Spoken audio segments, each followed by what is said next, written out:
Donald Trump is once again telling us he only accepts election results when he wins. Last night at a GOP dinner in Minnesota, Trump falsely claimed he beat President Biden in the state in 2020. Quick fact check, Biden won Minnesota by more than 230,000 votes.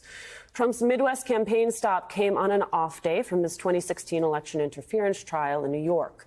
The trial proving to be a pilgrimage of sorts. This week, Republican House members skipped out on their day job to show fealty to a criminal defendant who just, happens to be running for president. Even House Speaker Mike Johnson joined the flock, parroting Trump's lies and attacking the American legal system. Joining us now, former HUD Secretary and CEO of the Latino Community Foundation, Julian Castro, and special correspondent for Vanity Fair, Molly Jong-Fast. Both are MSNBC political analysts. Good morning, my friends. Good morning. It's in New York, New York. Here we are. So good to be here. I have a question for you, Molly.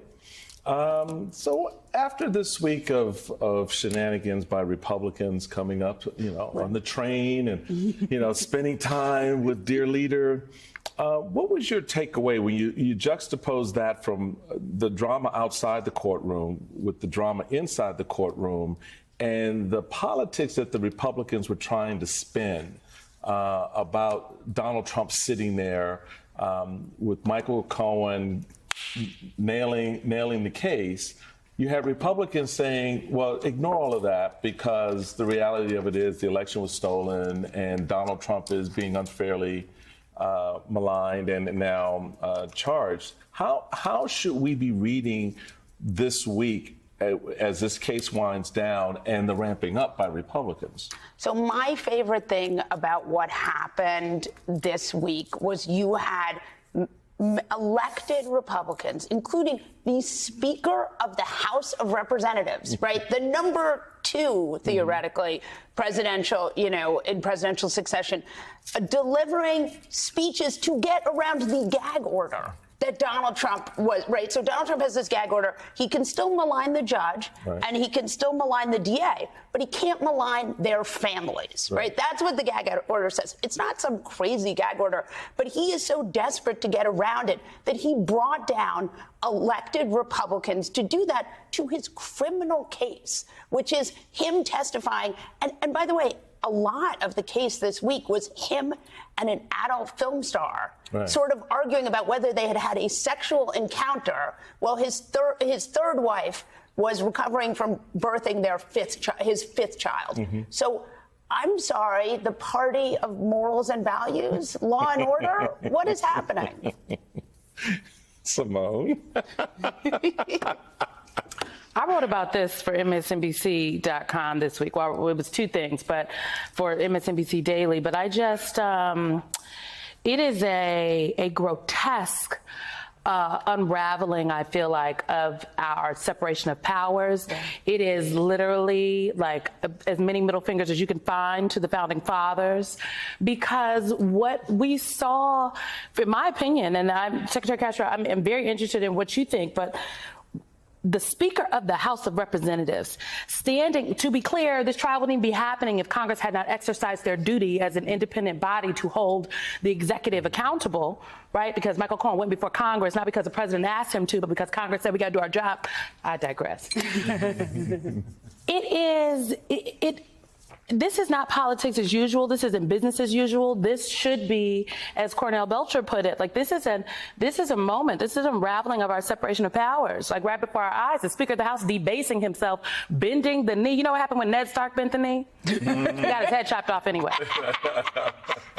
Well, you'd hope the voters would do that in this case to the Speaker, to Trump, or somebody. Look, I mean, metaphorically. That's right. At the ballot box. At the ballot box. I mean, it's so fascinating. It is a perfect example of where Republicans right now put their priorities, going down, showing up, and trying to defend or speak for Donald Trump at a trial that involves his affiliation with a porn star instead of doing the business of the American people. They only have a 2-vote majority, basically. They can't lose the 12 people that went down there the other day to stand up for Trump.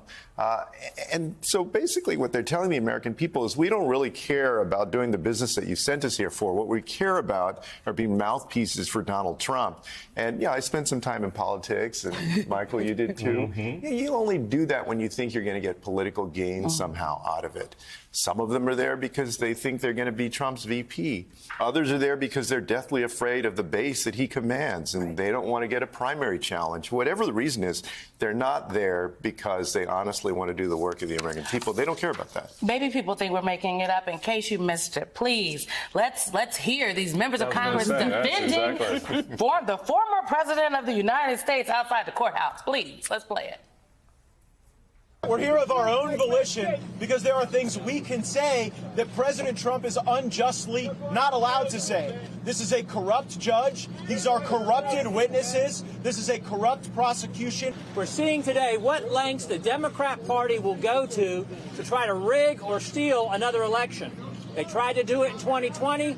They're doing it again here in 24 by trying to keep the nominee off the ballot, by trying to keep the nominee from campaigning. President Trump is not going anywhere. He's coming back for another 4 years, and we are not going anywhere either. Secretary, I'd be remiss not to note that you were clearly sartorially inspired by all of the red ties that you saw this week from the red tie brigade. I deliberately stayed away from Every time I wear a red tie, somebody on Twitter or somebody types in, why are you wearing a red tie? It's a beautiful color. But There you go. here's the thing that I think is interesting, in addition to your point about the gag order and the way they're trying to skirt that is, they were supposed to be, a bunch of these folks, in D.C. at a sham hearing in the Oversight Committee over Merrick Garland and the release of audio tapes from Special Counsel Bob Hur interviewing the President of the United States that is like, it's not going anywhere. They then say, sorry, guys, we can't show up at the appointed time because we need to go to New York, but we'll be back at 8 p.m. And then the chaos that we all watch from MTG ensues. So it's like, it's all part of a whole. The chaos is their mission here. Yeah, I mean, it's become 100% theater. It's one sham hearing over here in D.C. or their sham showing of a legitimate trial in New York. I mean, that's what the Republican Party today has become. It's all about theater. It's all about how much money can you raise by getting out there and defending Donald Trump, how you might position yourself for him to look upon you as a VP candidate or put you in his cabinet. And, you know, what's lost is really truth. You know, these guys are out there, the Speaker of the House, as you say, Simone, putting the reputation that people associate with that title, the Speaker of the House, on the line for a guy who is on trial for giving hush money to a porn star. That totally debases our American political system. You keep at it and keep at it, keep doing it. There are only two parties here. And this party has 100% gone off the rails, become a clown show, embraced the chaos and the embarrassment. You know, the other party that is trying to be serious and substantive, how long can you hold up the world, basically? But even that serious party that's trying to be substantive can get dragged down into the clown show. And so I want to play for you, Molly, a little bit of a mashup of the MTG oversight sort of dance that turned into something other than crazy. Do you know what we're here for? You know we're here about AG. I don't think you know what you're here for. Well, you the one talking about. I guess I think your fake eyelashes are messing up. No, ain't nothing. Hold on. Listen. Order, Mr. Chairman. That's beneath even The screen agrees to strike her words. I believe she needs to apologize. No. Perry, okay, hold on. Then after Mr. Perry's going to be recognized, then Ms. Green I'm not has 4 minutes and apologizing. 21 Well, seconds. then you're reserve not the right to striking your object. words. I am Mr. not Perry. apologizing. Now let's go. Come on, guys. Ms. Crockett. I'm just curious, just to better understand your ruling. If someone on this committee then starts talking about somebody's bleach blonde, bad built butch body, that would not be engaging in personalities, correct? A what now? My favorite moment was Comer trying to figure out what a beach blonde, bad built. I just want to applaud the self-restraint. Yes, yes, I am. Where do we go with this? I mean, because this is the rest of the year, folks. Right. This is the rest of this Congress. If you're lucky. If you're lucky, this is the rest of this Congress. I think the top line here is when you've lost James Comer right? James Comer, who is by no means a normal Republican, was even like, MTG, what are you doing? Look, the fact that this oversight committee took place at 8 p.m. because they were in this criminal trial should not be, and they have worked really hard. Remember, they started a committee, the weaponization of government, these Republicans. So we know where they're trying to weaponize the government to go after Joe Biden. And what I think is pretty interesting is that it hasn't really worked, right? You've seen... because there needs to be some there, and there's no there. Right. Substantively, you've got to have something that you can make the case with. And part of the problem, whether it's, the impeachment of Joe Biden, the impeachment of Mayorkas, whatever it is, substantively, it has never been there for these Republicans. So to your point, Mr. Secretary, it becomes a not just a clown show, but one that is ultimately destructive to the process, which again is sort of the end game here to deconstruct the administrative state. One way you do that is in a hearing of the Congress. Yeah, one of the things that was so fascinating about those couple of moments, and one of them that we just showed was, you've been in politics, a lot of times that collegiality, or at least outside appearance of, hey, everything's fine, we get along, even if you're, trying to knife somebody in the back in your politics outside of that.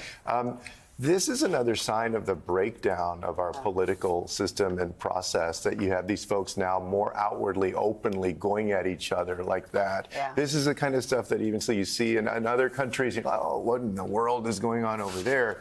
But I tell you, I think to most folks that looks like, oh, that's just another spat. That doesn't happen among colleagues that often, even among colleagues who are of different parties. It's descending further and further down, and that was one example of it. I just want to be clear that I think that it was Congresswoman Marjorie Taylor Greene that is the reason that we're at this point right now, specifically on the Oversight Committee.